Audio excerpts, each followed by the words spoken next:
భూముల మార్కెట్ విలువల సవరణ ప్రక్రియను అత్యంత పారదర్శకంగా గడువులోగా పూర్తి చేయాలని కలెక్టర్ బి చంద్రశేఖర్ అధికారులను తెలిపారు.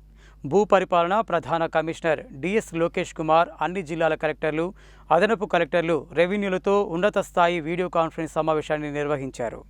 శనివారం వీడియో కాన్ఫరెన్స్ హాల్ నుండి రాష్ట్ర వ్యాప్తంగా భూముల మార్కెట్ విలువల సవరణ ప్రక్రియను వేగవంతం చేయడంపై హైదరాబాద్ నుండి భూ పరిపాలన ప్రధాన కమిషనర్ డిఎస్ లోకేష్ కుమార్ అన్ని జిల్లాల కలెక్టర్లు, అదనపు కలెక్టర్లు, రెవెన్యూలతో ఉన్నత స్థాయి వీడియో కాన్ఫరెన్స్ సమావేశాన్ని నిర్వహించారు. అనంతరం కలెక్టర్ మాట్లాడుతూ ప్రస్తుతం మార్కెట్లో ఉన్న డిమాండ్ను బట్టి ఎక్కడా ప్రజలకు ఇబ్బంది కలగకుండా అదే సమయంలో ప్రభుత్వ నిబంధనలకు లోబడి ఈ సవరణలు ఉంటాయని పేర్కొన్నారు. అంతకుముందు భూ పరిపాలన ప్రధాన కమిషనర్ డిఎస్ లోకేష్ కుమార్ మాట్లాడుతూ రాష్ట్రంలో ప్రస్తుతం ఉన్న మార్కెట్ డిమాండ్, వాస్తవ పరిస్థితులకు అనుగుణంగా మే 28 నాటికి మార్కెట్ విలువల సవరణ పూర్తి చేయాలని అధికారులను ఆదేశించారు. క్షేత్రస్థాయిలో ఉన్న వాస్తవ మార్కెట్ ధరలను నిశితంగా పరిశీలించి ఎలాంటి వ్యత్యాసాలు లేకుండా శాస్త్రీయంగా ఈ విలువలను ఖరారు చేయాలని సూచించారు. రెవెన్యూ, రిజిస్ట్రేషన్ శాఖల అధికారులు సమన్వయంతో పనిచేసి నిర్దేశిత గడువులోగా నివేదికలను సిద్ధం చేయాలని ఆదేశించారు. ఈ వీడియో కాన్ఫరెన్స్ లో రెవెన్యూ అదనపు కలెక్టర్ జె శ్రీనివాస్ పాల్గొన్నారు.